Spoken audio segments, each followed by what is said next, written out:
এই মুহূৰ্তৰ বাবে লৈ আহিছোঁ এটি নিৰ্বাচনী গৰম খবৰ। নিৰ্বাচনী প্ৰচাৰৰ অন্তিমখনৰ এক আকৰ্ষণীয় পৰ্ব হ'ল ৰেলী। প্ৰায় প্ৰতিগৰাকী প্ৰাৰ্থীয়ে উলিয়ায় এই ৰেলী। কিন্তু ১ নং ফলিমাৰী জিলা পৰিষদৰ কংগ্ৰেছ দলৰ মনোনীত প্ৰাৰ্থী ৰেজিনা আহমেদে উলিওৱা ৰেলীয়েই জয় কৰিলে ভোটাৰৰ মন। প্ৰায় ২ কিলোমিটাৰ জুৰি ৰেলীত আছে অগণন বাইক পিলপিলি আৰু আছে শতাধিক নামী দামী গাড়ী।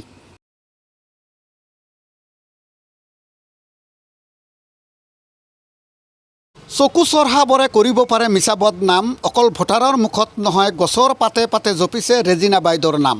নমস্কাৰ, মই আলী আকবৰ, আপোনালোকে চাই আছে আলিবাবা। এইবেলি অৰ্থাৎ অহা ৭ মেত অনুষ্ঠিত হ'বলগীয়া পঞ্চায়ত নিৰ্বাচনত ১ নং ফলিমাৰী জিলা পৰিষদ সমষ্টিৰ কংগ্ৰেছ সমৰ্থিত প্ৰাৰ্থী ৰেজিনা আহমেদৰ হ'ব জয়। অহা ১১ মেলৈ অপেক্ষা কৰক, হাতে কামে পাব পৰিচয়।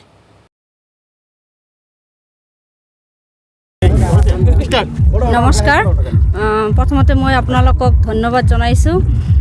মোৰ নাম ৰেজিনা আহমেদ, মই ১ নং ফলিমাৰী জিলা পৰিষদৰ কংগ্ৰেছ দলৰ মনোনীত প্ৰাৰ্থী। আপোনালোকে নিশ্চয় দেখিছে আমাৰ ইয়াত কিমান মানুহ, ইমান ৰ'দত কিমান মানুহ আহিছে, কিমান মোক সঁহাৰি জনাইছে। গতিকে ইয়াৰ পৰা মই বুজিব পাৰিছোঁ মই জিকাটো মই নিশ্চিত।